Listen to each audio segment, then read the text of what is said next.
Muito boa noite a toda a gente. Hoje vamos finalizar esta rubrica chamada A Vida para Além do Coronavírus. Foram muitas semanas com diretos, uma vez por semana, aqui na página do Instagram.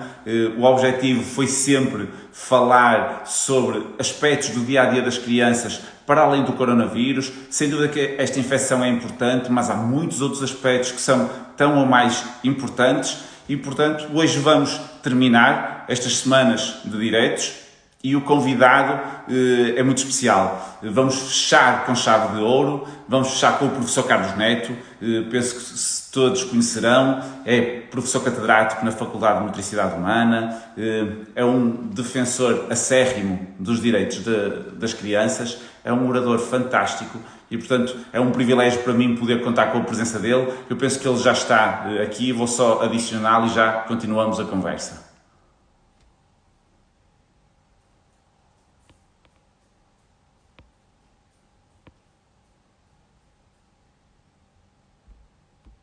Já estará aqui.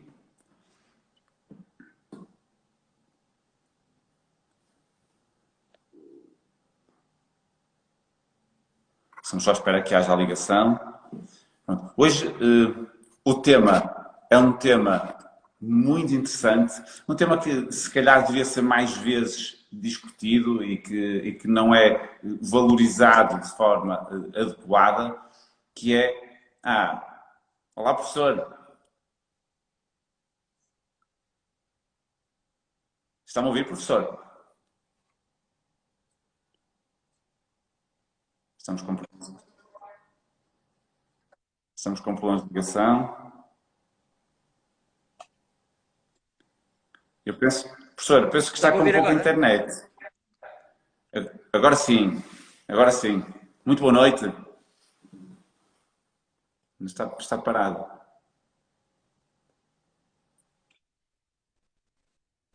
As novas tecnologias têm muitas vantagens, mas também trazem destes problemas. Há alguns inconvenientes, claro. Se em casa estão... Exato. Está-me a ouvir, professor? Eu estou a ouvir, sim. Agora está-me a ver e eu vou ouvir. Não sei se a sua internet está... Estou. Eu penso que deve ter pouca internet. Acho que sim, acho que está melhor. Em casa estão-nos a ouvir. Digam alguma coisa se estão a ver e a ouvir, por favor, em casa, para nós... Ok, muito bem. Professor, eu já o apresentei mais ou menos. Eu penso que o professor é mais do que conhecido. Isto não está com muito boa ligação. Vou tentar ir para outro sítio, está bem? Ok, está bem. Obrigado. O professor foi só tentar mudar de lugar. Como eu vos estava a dizer, hoje tenho a honra de ter como convidado, está aqui, professor.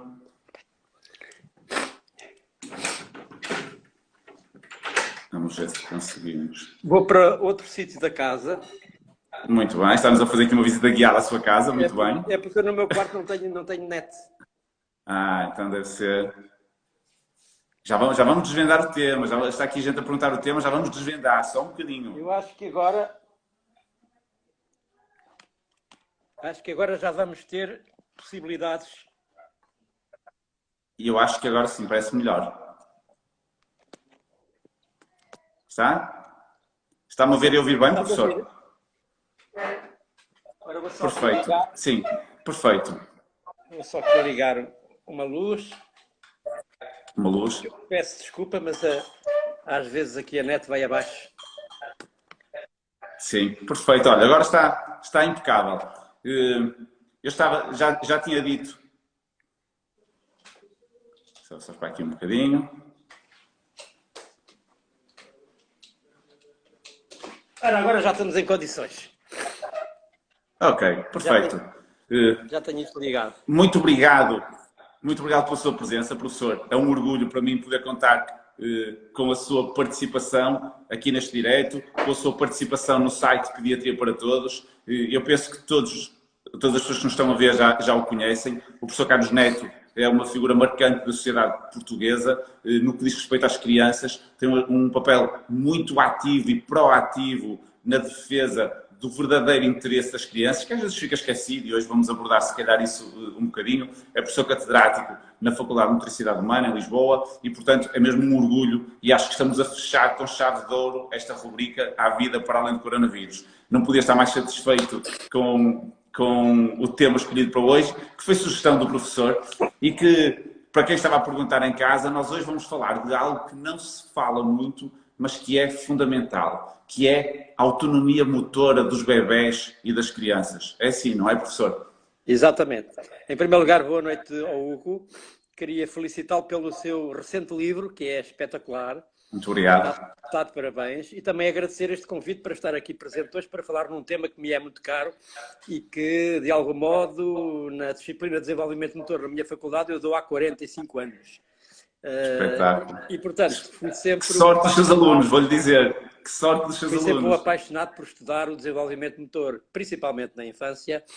E, de facto, parece-me que existe aqui um tema que habitualmente não se dá grande importância e que, do meu ponto de vista, no âmbito do desenvolvimento humano, é notável, que é o primeiro ano de vida e depois as conquistas todas que se passam a partir daí. Não é?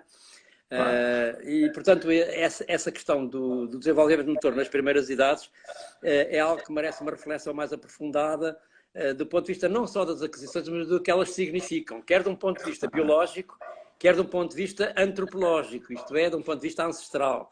O que é que significa pôr-se de pé, o que é um ato notável em 12 meses em média, uma criança conseguir pôr-se de pé, e o que é que está antes e o que é que está depois, não é? No fundo é à base desta ideia de proximidade e distanciamento que os pais sabem fazer de forma muito interessante, uns mais bem que outros, uns mais limitativos e outros que dão mais autonomia, e é à base desta ideia que eu gostava de... Este equilíbrio, não é? Sim. Eu acho que, antes de entrarmos propriamente no tema, eu gostava só de ouvir duas palavrinhas suas para algo que a mim cada vez me incomoda mais, que é esta vontade, eu diria quase cega, é com boa intenção, é verdade, mas quase cega dos pais de só quererem meninos inteligentes.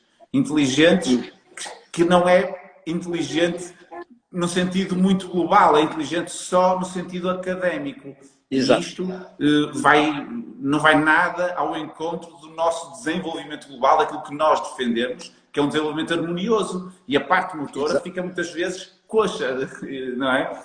Só gostava de contextualizar isto um bocadinho, porque a importância das áreas do desenvolvimento é igual. Todas as áreas do desenvolvimento são importantes, só com um desenvolvimento harmonioso e globalmente bem feito e bem musculado, é que nós vamos ter, efetivamente, crianças e adultos verdadeiramente inteligentes. Não sei se partilha desta minha opinião. Sim, essa questão é muito pertinente e agradeço tê-la posto. Em primeiro lugar, há uma expectativa social e também parental de os filhos terem, antes de tudo, uma excelência académica, uma excelência cognitiva, como se o corpo fosse apenas formado pela nossa inteligência, pelo nosso cérebro.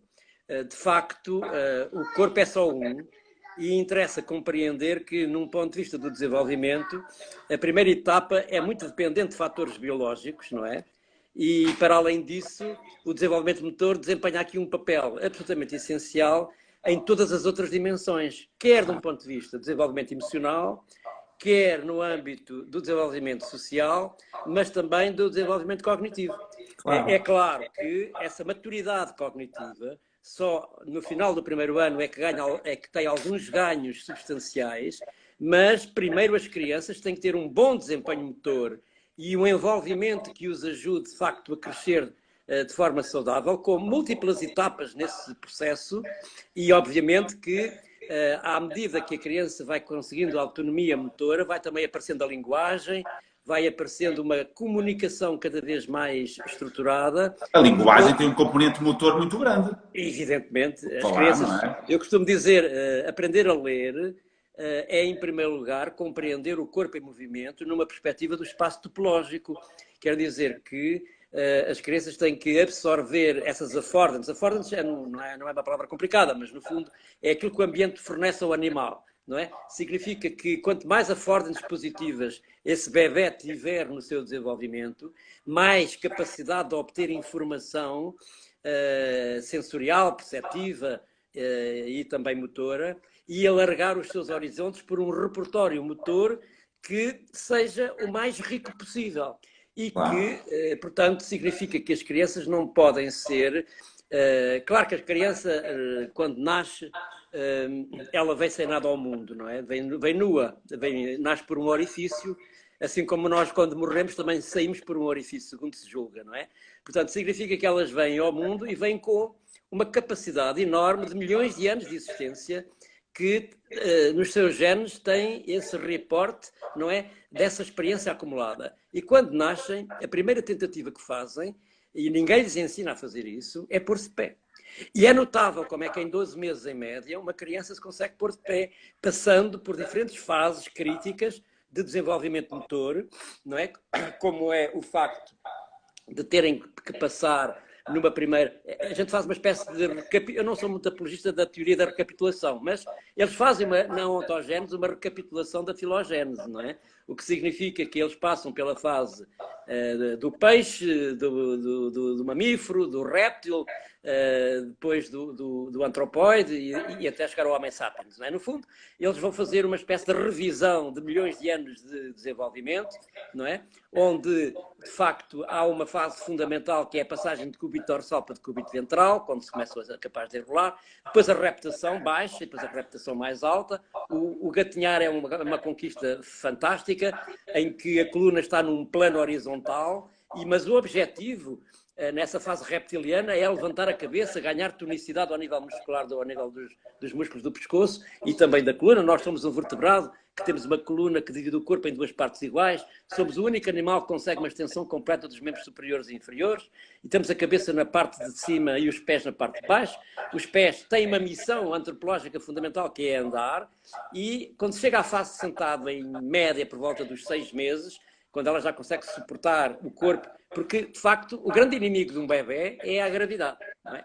E ela tem que encontrar forma de conseguir que esta adaptação antigravítica, de modo a conseguir equilibrar essa coluna com o peso da cabeça, que é a parte... Que é muito grande comparado com o tamanho da cabeça do adulto, não é? Portanto... Exatamente. Aliás, ele vem mais preparado com essa parte do corpo do que com os restantes membros, porque assim era impossível nascer, não é? Claro, portanto, significa que essa capacidade de organizar-se posturalmente é a grande conquista da criança até conseguir chegar à posição de pé.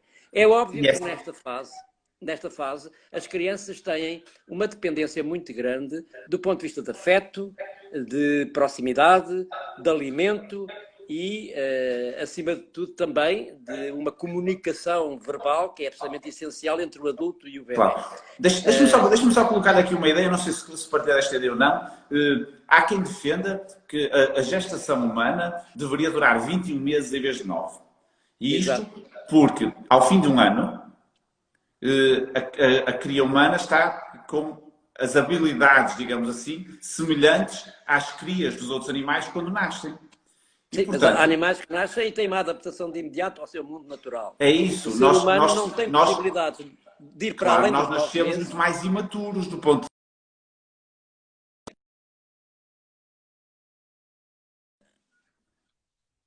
imaturos do ponto de vista motor e, portanto, a preocupação no primeiro ano tem mesmo que ser esta autonomização e dotar aquela criança que nasceu imatura em termos de adaptação, de uma capacidade de adaptação e de relacionar com o meio muito grande.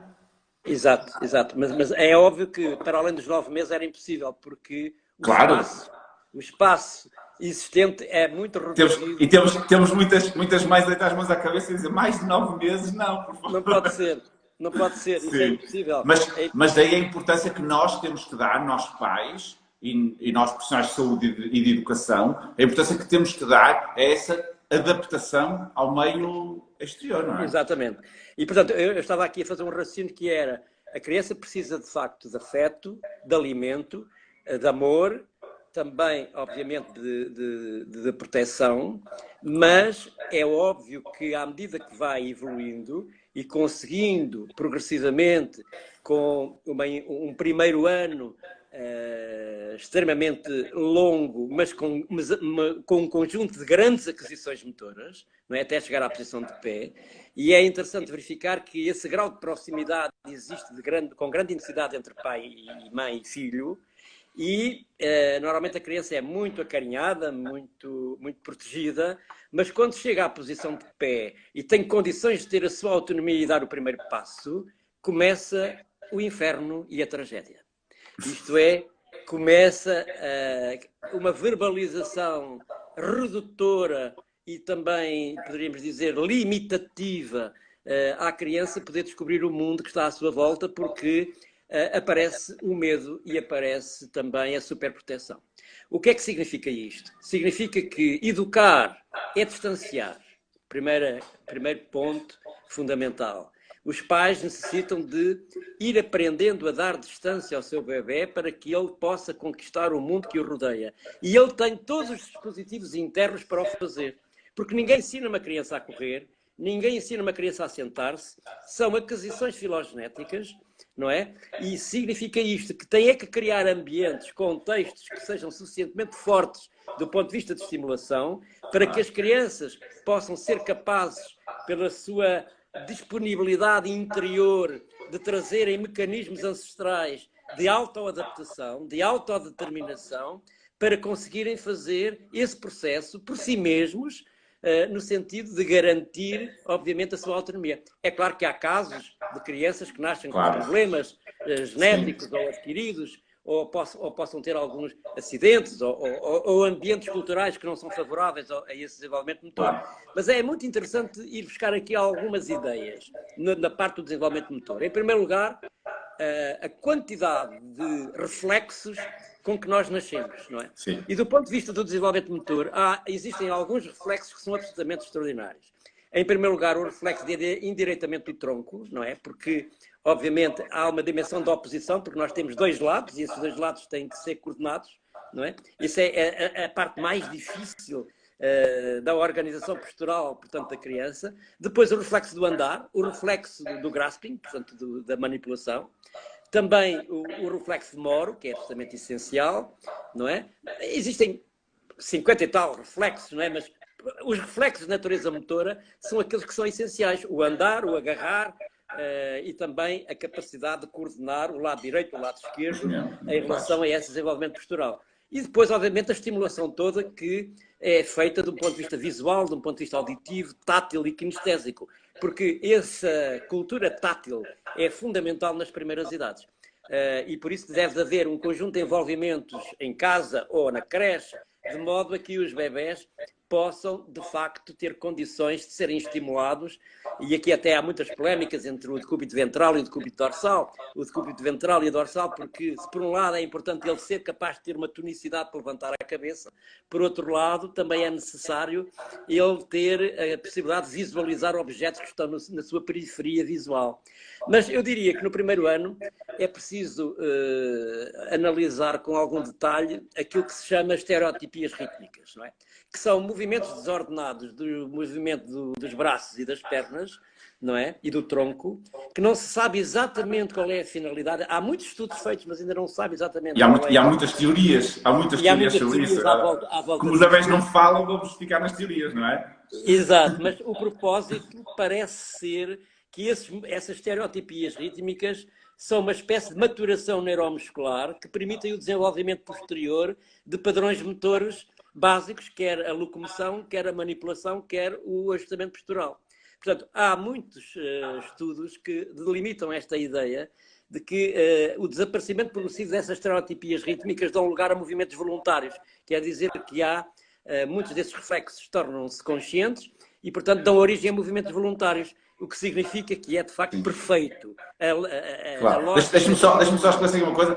Para quem não sabe o que são estas estereotipias rítmicas, são aqueles movimentos dos membros que os bebés começam a fazer, que parecem desorganizados, acabam por ser mais ou menos semelhantes, por isso é que são estereotipias, mas são um bocadinho desorganizados e não se percebe muito bem porque é que têm aqueles movimentos mas efetivamente todos os bebés passam por isso Exato. e concordo E essa com essa libertação visão. dessas estereotipias para dar movimentos voluntários é acompanhada de uma transição cognitiva de grande relevo, não é? Claro, O claro. que significa que as crianças começam a compreender as coisas, não é? E, obviamente, começam a aparecer as primeiras dinâmicas de linguagem. E aí é fundamental essa ligação afetiva, essa vinculação, essa empatia entre o adulto e a criança, mas, obviamente, que é também necessário, à medida que ela vai tendo essa progressiva autonomia, ser capaz de ter a coragem mental de lhe dar autonomia. E dar-lhe autonomia significa dar-lhe distância. Por isso o conceito de educar uma criança nestas idades é dar distância. Da mesma maneira como em certos momentos é preciso dar proximidade e afeto, também é necessário ao mesmo tempo dar distância para que ele possa ter autonomia e ter independência, não é? Estas estereotipias rítmicas são muito importantes porque, de facto, essa passagem para a motricidade voluntária vai permitir uma maturação, não só morfológica, como também esquelética e também, portanto, nervosa, que permite que a criança seja capaz de se libertar dessas forças da gravidade, não é? Que é a primeira grande conquista da autonomia, e conseguir pôr-se de pé e fazer aí um conjunto de aquisições sensoriais, perceptivas e motoras. A quadripedia para a bipedia é um percurso lento. Aparentemente é lento, mas num ano fazem-se aquisições motoras extraordinárias, não é? Ele é rápido e complexo e curiosamente, ele tem um percurso que é igual em todas as crianças do mundo, quer dizer que a sequência é universal. Não há nenhuma criança que começa a andar e só depois é que começa a gatinhar, não. Primeiro que gatinha, algumas até nem gatinham, e depois passam a andar, não é? A andar, Independentemente do contexto cultural, a progressão é sempre a mesma. Claro, claro. Do ponto de vista do ganho médio ao fim destes 12 meses de ganhar a bipedia, a aquisição da marcha e da corrida são duas aquisições absolutamente extraordinárias, porque a criança tem que ser capaz de suportar o peso do corpo em 2 apoios apenas, e não em 4, não é? A passagem para a bipedia tem esta visão antropológica extremamente maravilhosa, que é o único animal que consegue pôr-se de pé com autonomia e pôr as mãos perto de todos os órgãos nobres do nosso corpo. Isto é, as mãos, que são pentadátilas, portanto significa que têm a oponência do polegar, o que não acontece no pé porque o dedo imigrou para a locomoção, não é? Perdemos imensas qualidades. Aliás, eu acho que o desenvolvimento motor humano rege-se por 2 princípios fundamentais. Um foi a preguiça, não é? Como espécie. E a outra foi o facto de ter que se pôr pé muitas vezes para não ser caçado ou violentado, não é? E isso permitiu que a espécie humana tivesse que se reunir muito bem em grupo, de modo a poder defender-se, não é? Nós saímos do meio arboreal para a savana, não é? Para nos conseguirmos pôr de pé, isto é, perdemos muita capacidade, e os nossos primos mais diretos, do ponto de vista de cultura da agilidade manipulativa. Nós temos o reflexo do trepar, mas curiosamente hoje já não trepamos, quer dizer, é um reflexo que está em desaparecimento progressivo, não é? Já não andamos por aí a trepar às árvores. Se formos ali ao Jardim Zoológico, podemos observar uma cultura extraordinária dos nossos primos que conseguem com mãos e pés fazer uma agilidade e perícias corporais absolutamente fantásticas, mas o ser humano ficou preguiçoso e não só, ficou com uma limitação muito grande do ponto de vista do alcance visual, do alcance auditivo e da capacidade de motora.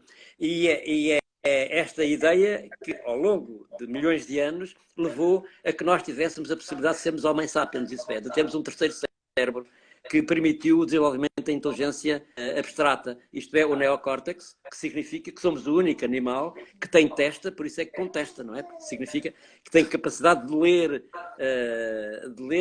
e de contestar tudo aquilo que o envolve. E por isso nós conquistamos o mundo pela preguiça. Não é? Isso é uma coisa muito interessante. Isso é curioso, é uma visão curiosa, sim.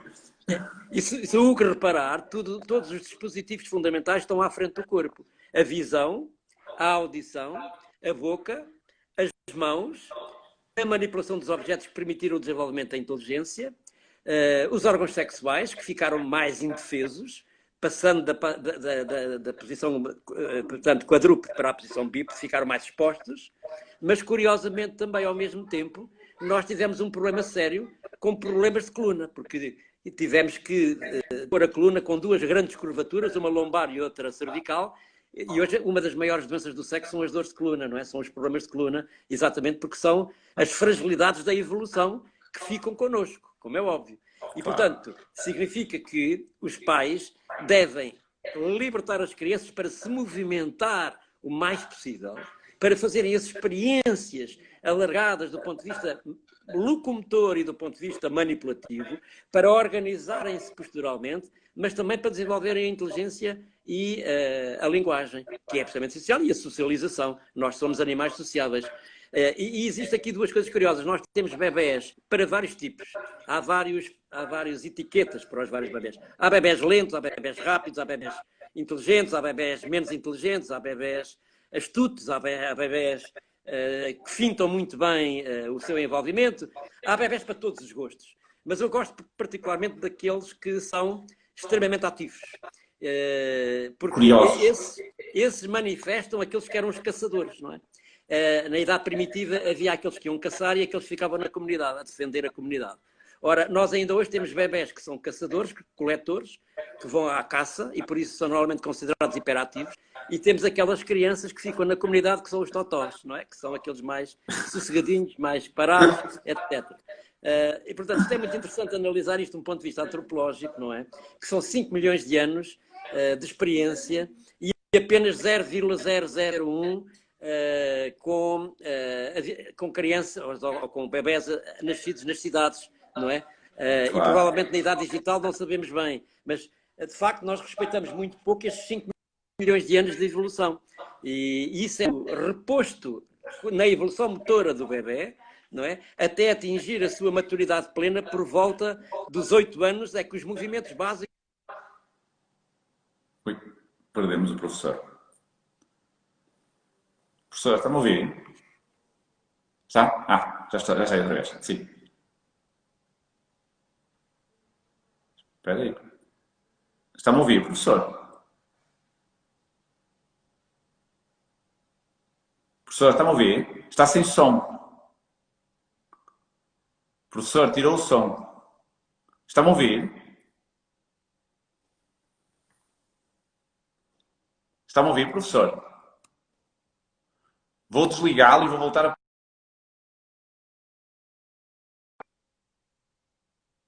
Vou tentar voltar a adicionar o professor, só um bocadinho.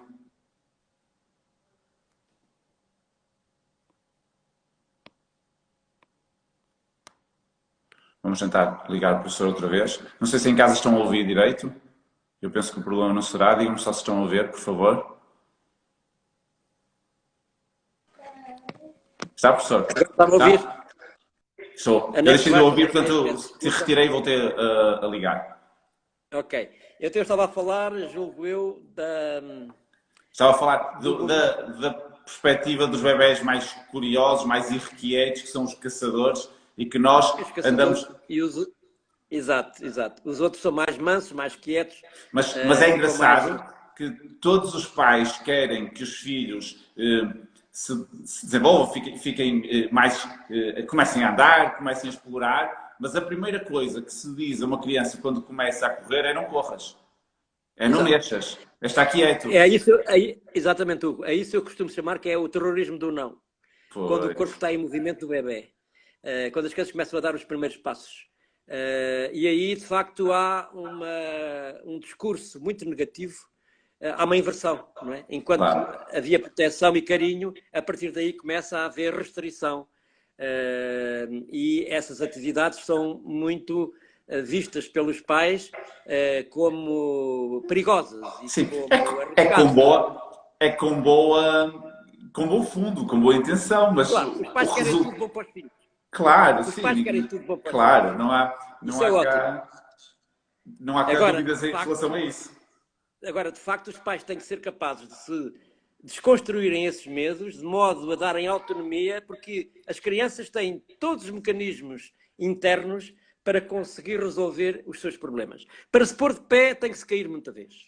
Da mesma maneira como na escola se tem que errar muitas vezes para se poder aprender. É pelo ensaio e erro, é pela tentativa e erro que se pode aprender. E, portanto, as crianças têm que ir estruturando, mecanizando, de forma inteligente, todas essas aquisições, mas elas têm que fazer várias tentativas. Claro. E, por isso, os insucessos são tão importantes como os sucessos, não é? Claro. E há pais que muitas vezes não conseguem reparar bem nisso. É preciso, de algum modo, em certos momentos, abandonar a criança. Mas em outros, abandonar no bom sentido, atenção, professor, podem estar a interpretar mal, não é? E, por outro lado, ao mesmo tempo, dar o afeto que é necessário. É preciso ter inteligência e bom senso de saber interpretar quais são os momentos em que eu tenho que dar aquilo que eu chamaria frustração e tédio à criança para ela resolver os problemas, desenvolver a capacidade adaptativa do ponto de vista motor e perceptiva, e haver outros momentos em que eu tenho que dar apoio e segurança para evitar o acidente.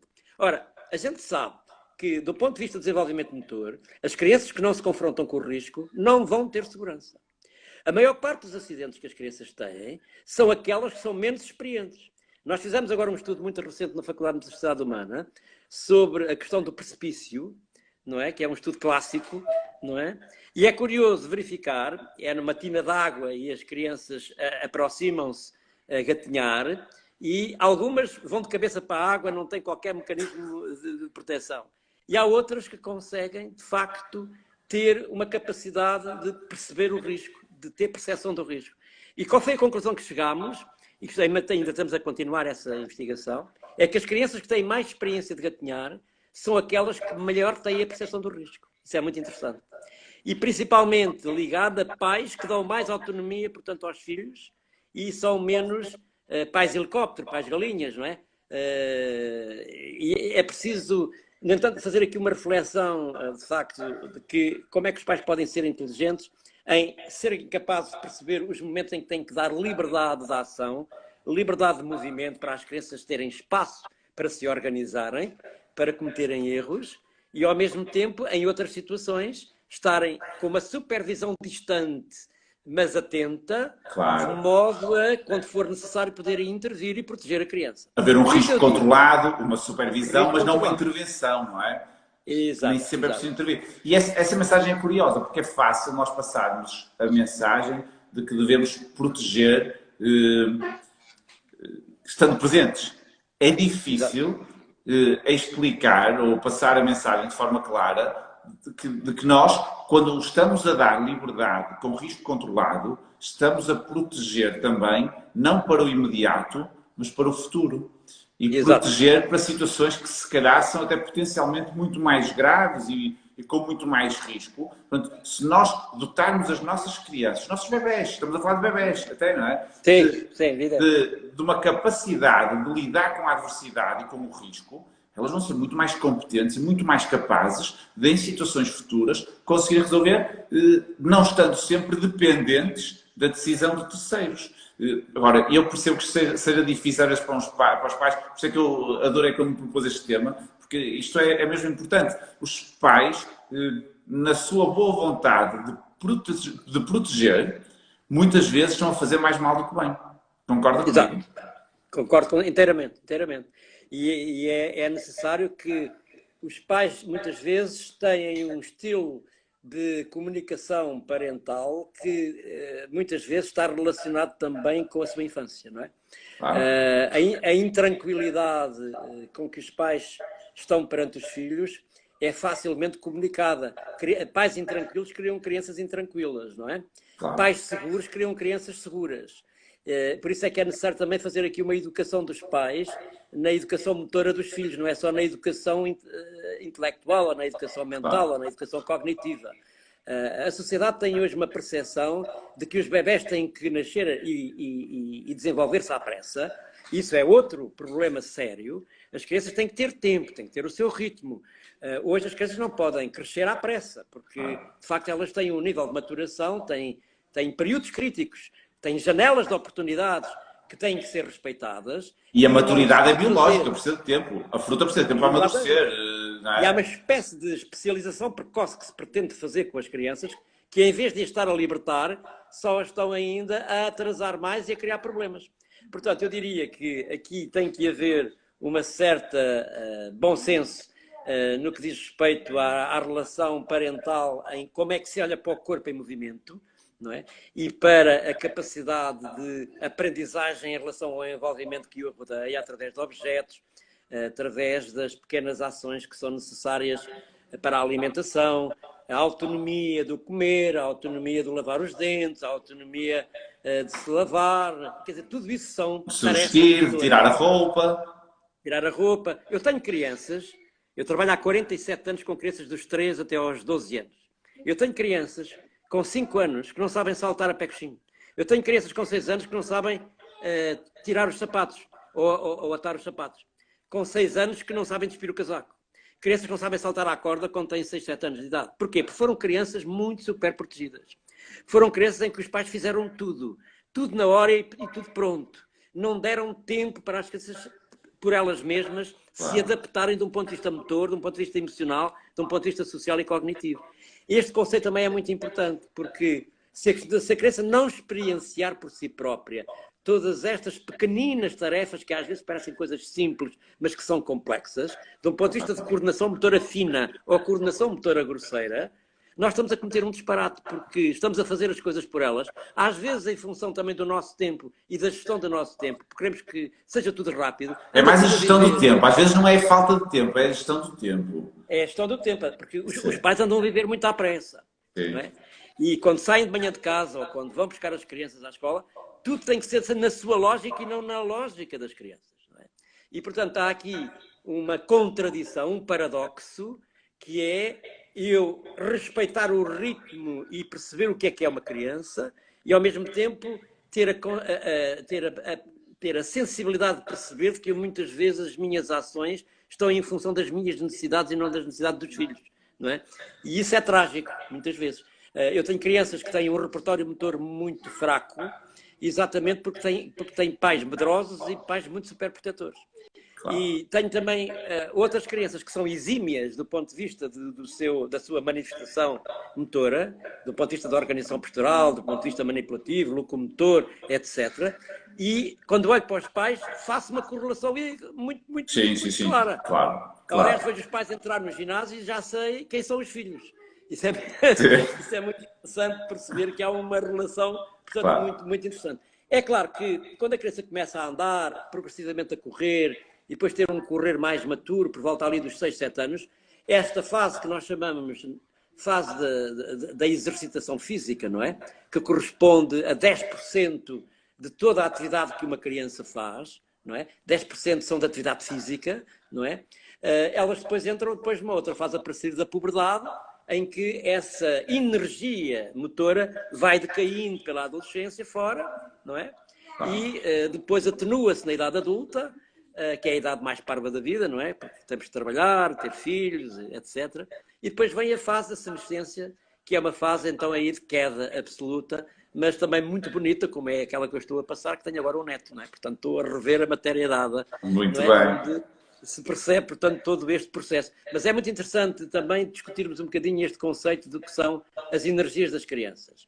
Porque sabemos pela evidência científica que o período onde as crianças têm mais necessidade de despender energia é exatamente por volta dos 4, 5, 6 anos. Aí atinge-se o pico, é como um invertido, não é? Um invertido. O pico por isso é que nessa altura elas são mais magras. Naturalmente, Exato. as crianças dessa idade são naturalmente magras e isto preocupa muitos pais. Despendem mais essas energia. costelas, vê as perninhas magrinhas. Exato. É normal. Despendem mais energia. E ao despender mais energia, obviamente, depois tem um pico de crescimento, não é? Claro. A cada altura.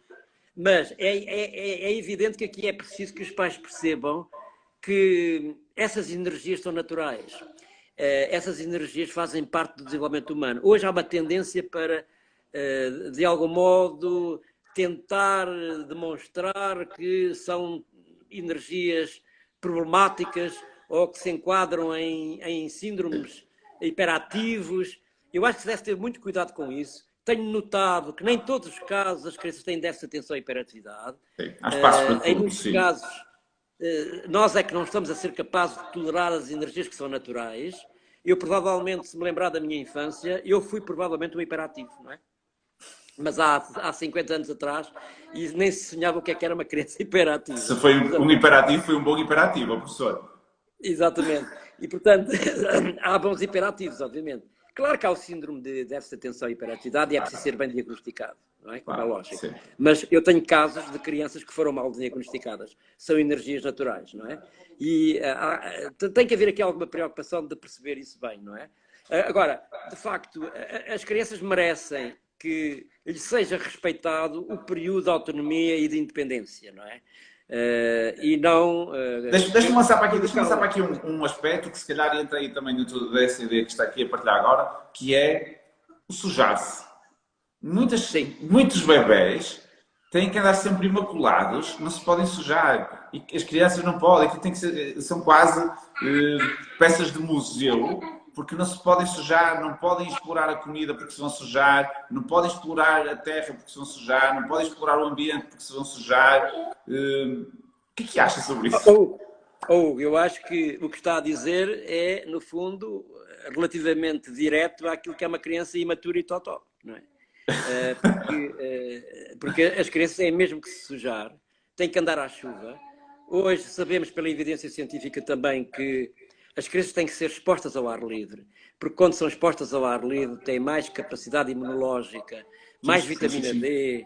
Há muitas vantagens das crianças estarem no ar livre. Aliás, todos os países nórdicos têm já isso muito bem assimilado, de que as crianças têm que ter e com climas muito mais agressos que o nosso. Muito austeros. E estão todos lá fora, às vezes com 15 graus negativos, bem aconchegadas, obviamente. Sim, claro. Em Portugal, temos um clima extraordinário, espantoso, e as crianças estão todas fechadas. Sim, se está calor, é porque está calor, se está frio, se chove, claro. Se está nevoeiro, está nevoeiro. É tão simples agarrar num quispo e umas galochas e pôr na escola. É tão simples não andar a vigiar os educadores de infância e os auxiliares quando eles dão algumas oportunidades para que as crianças façam experiências, como é agora as mangueiradas de água, andarem descalços. Tudo isso é fantástico. A natureza humana, a natureza tem uma capacidade educativa enorme. E é preferível que as crianças estejam ao ar livre e desfrutam da natureza do que propriamente estarem encerradas, fechadas, abarrotadas, amarradas à cadeira, amarradas na sala de aula. Eu costumo dizer que, ainda mais com esta pandemia, evitar o contágio, aumentar o sistema imunológico e outras vantagens que tem também em termos de capacidade de concentração, de interiorização, de observação, a natureza é espantosa nisso. E, portanto, esta educação devia ser feita ao ar livre. Eu, aliás, já decretei o estado de emergência de brincar ao ar livre em tempos de pandemia. Não é? Porque olha, subscrevo. Não tem sentido nenhum colocar as crianças na creche e no pré-escolar fechadas dentro da sala de aula. Quer dizer, elas têm que estar cá fora, não é? Claro. E, acima de tudo, confrontar-se com a adversidade, confrontar-se com o risco, porque isso é o mais importante para o seu desenvolvimento.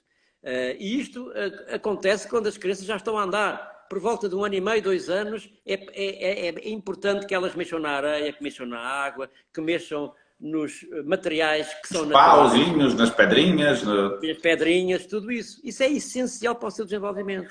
Mesmo sujar-se é bom, aquela frase famosa de um spot publicitário que fizemos na campanha da Skip há uns anos atrás, não é? E que era essa a ideia, sujar-se é bom, não é? Claro. Assim como andar à chuva. Não há nada melhor. Até antes disso, mexer na comida. Ou explorar a comida, não é? Exato. Mexer na massa, mexer no arroz. Claro. Aprender a mexer nos alimentos, isso é tudo fundamental. As crianças são selvagens nesse ponto de vista, não é? E nós, no bom sentido, é verdade. E as crianças, há aqui uma espécie de um preconceito social, de trazer as crianças muito bem calçadas, muito bem vestidas, com vestuário na moda, não é?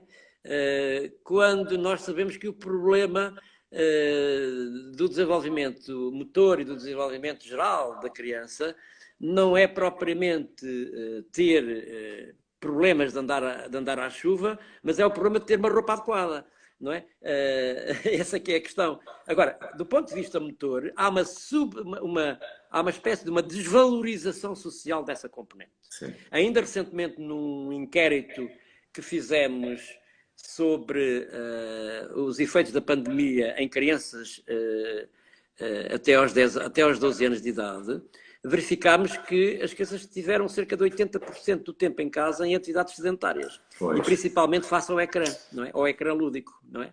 Aqui também temos que ver esta cultura híbrida que está a acontecer, não é? Entre, por um lado, queremos uma criança que seja capaz de se relacionar com o meio natural, com a natureza, com os desafios, com o risco, mas ao mesmo tempo estar sentada durante muitas horas frente ao ecrã com uma estimulação fortíssima, que nós não sabemos ainda as consequências, porque não há estudos suficientemente desenvolvidos. Estamos a viver o tempo estamos a viver em tempo real, portanto, não conseguimos ainda. Exatamente. Os dispositivos digitais, como a Organização Mundial de Saúde e a Sociedade Americana de Pediatria já referiram, até aos 5 anos eu acho que não deveríamos expor as crianças mais que 1 hora por dia a dispositivos digitais. Porque elas necessitam de compreender o corpo numa outra dimensão que não é... E de preferência até aos 2 anos, zero. Zero. Então, E isso é uma mensagem que tem que dar aos pais, porque de facto estes dispositivos digitais ajudam-nos muito a ter as crianças quietas, amarradas ao sofá, não é? E em silêncio. Um pouco como se faz na escola, não é? A escola também está agarrada a metodologias muito poderosas, de uma forma muito tradicional, conservadora, em que as crianças têm que estar quietas. Eu costumo aliás, dizer que os pais inscrevem as crianças na escola e depois elas ficam amarradas às cadeiras, sentadas, quietas, em silêncio, a ouvir adultos já cansados e velhos, não é? Portanto, cérebros velhos com nativos digitais não dá certo. Não dá certo. E, portanto, esse é outro drama que estamos a viver. Agora, do ponto de vista do desenvolvimento motor, está a ser desvalorizado, como o brincar. O brincar e o desenvolvimento motor, aquilo que eu chamo brincar e ser ativo, está a ser muito desvalorizado na sociedade, principalmente na sociedade portuguesa. Porque nós vamos a norte da Europa, curiosamente, quando há essa inversão de climatérica, essa inversão a vários níveis, e é curioso como existe no sul sol e as coisas estão fechadas. E existe frio e neve e frio no norte, e elas estão ao ar livre. Isto é um paradoxo. Sim. É um paradoxo. Eu, ainda recentemente, num projeto que estamos a desenvolver, que é o MLO, Movement Learning Outside, aprender no exterior, ir lá para fora e aprender, um projeto com 6 países.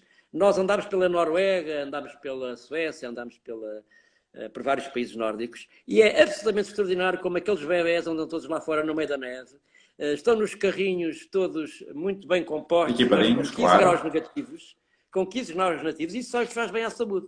E pais e educadores têm essa cultura muito bem aprendida, de que as crianças têm que se confrontar com a adversidade para conseguirem ter fortaleza emocional, fortaleza corporal, motora, para conseguirem ser cidadãos no futuro com mais empreendedorismo, com mais sucesso e, acima de tudo, com mais felicidade. A felicidade na infância tem que ser vivida, não pode ser, como acontece numa grande quantidade de crianças portuguesas e de bebés portugueses, que são reprimidos na sua capacidade de expressão, são reprimidos na sua expressão motora, são limitados nas suas experiências. Está-me a ouvir, Hugo? Estou, sim, senhor. Estou maravilhado a ouvi-lo. E, portanto, como é que vamos libertar estas crianças destas amarras? Eu acho que temos que fazer uma campanha muito forte de formação parental, não é? E temos que reunir um conjunto de especialistas em várias áreas para conseguir fazer um programa robusto para a população portuguesa, no sentido de libertar as crianças e ter pais mais conscientes de que têm que dar autonomia aos seus filhos para que eles tenham sucesso. O sucesso que eles procuram implica um corpo conhecido, um corpo que se domine bem, um corpo que tenha capacidade de autodeterminação e de autorregulação. Se não for assim, nós não vamos ter crianças sociáveis, crianças autónomas, crianças independentes, crianças capazes. Para fazer o seu percurso. Claro. Eu gostava de pegar nesse ponto que disse e queria reforçá-lo, que é nós não queremos bebés quietos. Nós não queremos crianças quietas. Nós queremos bebés e crianças curiosos, que se mexam, que explorem. Como é lógico, não estamos a falar de anarquia. Há sempre algumas regras, principalmente regras de segurança, com bom senso, que têm que ser colocadas pelos pais. Tem que haver bom senso. Não pode ser regras de segurança cegas. Exato. Não é? Portanto, nós temos que gerir isto. É difícil, vai-se aprendendo, mas tem que ser regras de segurança com bom senso. como também é preciso bom senso. Nós já, infelizmente, já não temos muito tempo, o tempo está a passar a voar, mas também gostava, se possível, de saber a sua opinião. Hoje em dia, os pais sentem quase uma necessidade inconsciente de ter brinquedos e utensílios para poder interagir com os filhos. E isso Não é necessário. não faz falta. Não faz Não falta. é preciso que um bebê de 6 meses tenha um brinquedo bilingue. Exato. Não é? Exato. Quer dizer, mas as pessoas procuram, as pessoas quando procuram brinquedos, é o que é que este brinquedo vai ensinar, quando na verdade aquilo que nós precisamos é de estar ao nível das crianças, estar deitado, estar sentado, estar de gatos, ao nível das crianças, interagir com eles olhos nos olhos, comunicar com eles olhos nos olhos, ver como eles veem o mundo, porque uma coisa é o ver do alto do metro, outra coisa é ver a 50 centímetros do chão, e portanto, tudo isto deve ser uma prioridade dos pais. É ter crianças mexidas e nós, adultos, sermos mexidos com elas, porque isto também nos melhora a nossa saúde, não é? Portanto, claro, acaba por ser assim um bocadinho. Essa questão que o Hugo está a colocar é muito interessante e talvez seja uma das questões mais atuais para se refletir. De facto, brincar não é brincar com brinquedos só. Claro que se pode ter brinquedos. Eu recordo da minha experiência com crianças pobres, violentas, em contextos muito de guerra, como vivia em Angola, meninos de rua no Brasil, que eram violentíssimos, meninos de rua, mas verifiquei uma coisa, eles tinham muitas vezes apenas um brinquedo de arame, não é? Mas esse brinquedo era valorizado de forma absolutamente extraordinária. Ou então eram crianças que brincavam com aquilo que a natureza lhes dava, com pauzinhos, com pedras, com tudo o que estava ao alcance. Os pais deveriam ser capazes de perceber que o brincar é uma atitude mental. É uma atitude mental. Uma atitude lúdica significa uma disponibilidade de relacionamento com o seu filho, de modo a ser capaz de o ouvir, ser capaz de negociar as regras, não impô-las, mas de negociar as regras com o seu próprio filho, porque há limites, e tem que se pôr regras, obviamente, mas depois dar autonomia. Por exemplo, em casa, pode fazer um verdadeiro playground na cozinha, com tupperwares, com tachos, com panelas, até com objetos perigosos. Cuidado com isso. Em cima de uma cama pode-se fazer uma cama elástica, não há problemas. Jogar com almofadas ao jogo de luta é um jogo fascinante. Os pais podem jogar à luta com os filhos, quem é que tem mais força, quem não tem mais força. Jogar às escondidas dentro de casa é outra alegria enorme para as crianças. Lutar é quase uma necessidade nossa do biológica, ser humano, não é? Nós somos instintivos em relação a isso. Exato. Mas as crianças não podem lutar umas com as outras. Atenção, não é maltratar-se, como é lógico, mas não podem... O brincar à luta é uma forma de civilizar o corpo, não é? Porque nós não temos que esconder os instintos agressivos, nós temos que educá-los. Claro. E brincar à luta é dos comportamentos mais apaixonantes que um pai pode fazer com o filho, principalmente o sexo masculino. Porque há aqui diferenças no jogo de luta entre os géneros, não é? Os rapazes que são mais... são mais dotados para ter mais força muscular. É o mesmo quando se passa nas formas diversas de se pôr de pé. Há muitas crianças em muitas formas de se pôr de pé.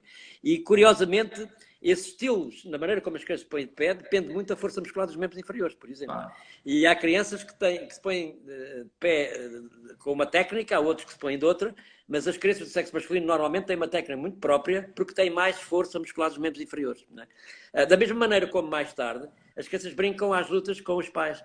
E isso é fundamental, perceber o que é o ataque, o que é a defesa, perceber também que essa forma de luta que é ancestral, que está no nosso repertório biológico, é uma forma de civilizar o corpo porque se dá mais capacidade de entender o outro. Quer dizer que eu luto, eu mato simbolicamente, metaforicamente, eu mato o meu pai ou a minha mãe, mas a seguir eu dou um abraço, porque ele também me mata a mim. É uma forma de socializar, sem a carga negativa que nós adultos damos, não é? Exatamente. É um bocadinho esta.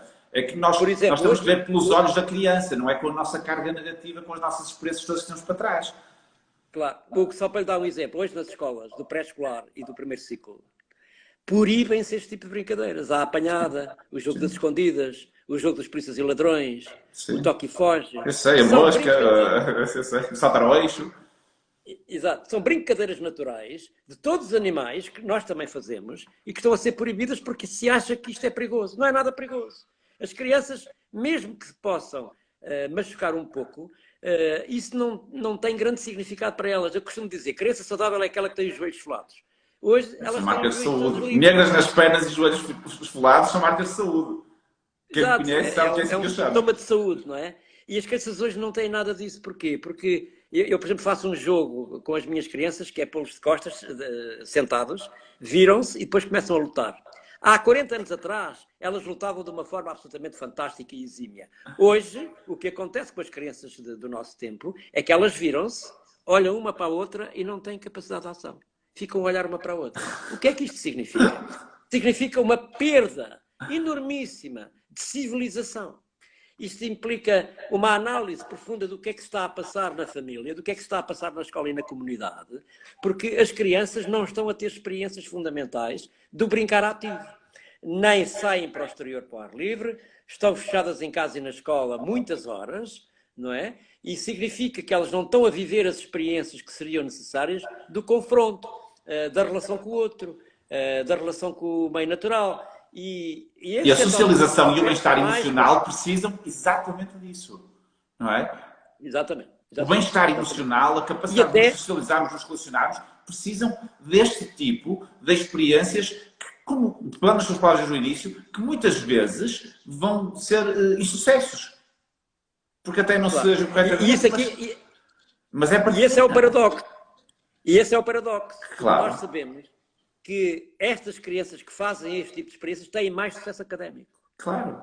Estas crianças que têm mais cultura motora, essa cultura vivida daquilo que é próprio de uma infância, porque a infância só se vive uma vez, não é? São crianças que depois têm mais capacidade de adaptação às aprendizagens escolares. Porquê? Porque têm mais capacidade atencional, capacidade de concentração, regulação predisposição para aprender, que é uma coisa que se aprende, fala muito, para predisposição para a aprendizagem é diferente. Exato, resolvem problemas, são capazes de enfrentar problemas complexos, têm boa socialização, trabalham em grupo e são capazes de comunicar com os outros.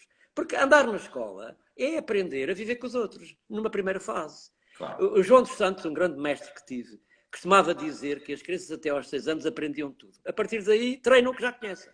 Ora, o problema é que hoje as crianças chegam até aos 6 anos e já sabem ler e escrever, mas não sabem as coisas básicas, não sabem as coisas fundamentais. Aprender a ler primeiro ou a escrever faz-se com o corpo em movimento, não é?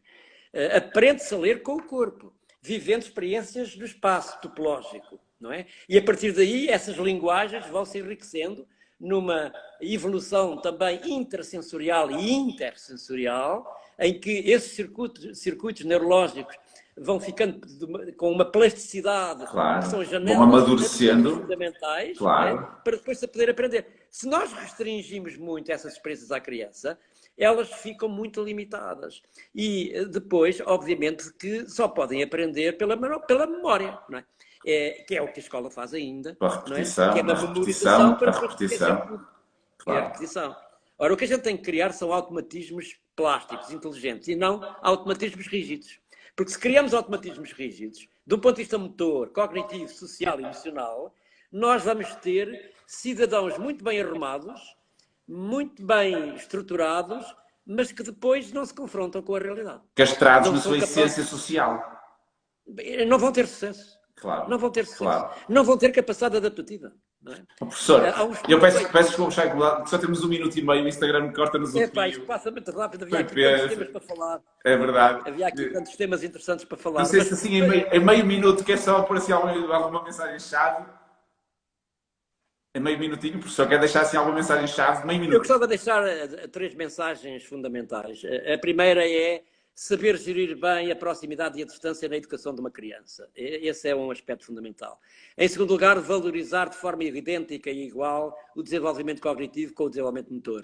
É absolutamente fundamental isso. Em terceiro lugar, os pais têm que gerir bem o seu próprio tempo para dar mais tempo às crianças e aos seus filhos, para poderem ter experiências inabituais, experiências diferentes e, acima de tudo, não só dentro de casa, mas fora de casa. Isto é, começarem a ter a sensibilidade de sair lá para fora e poder vivenciar ao nível deles, como o Hugo bem disse, serem capazes de baixar ao nível da criança E- e serem capazes de brincar de forma clara, usufruindo a possibilidade que a natureza lhes dá.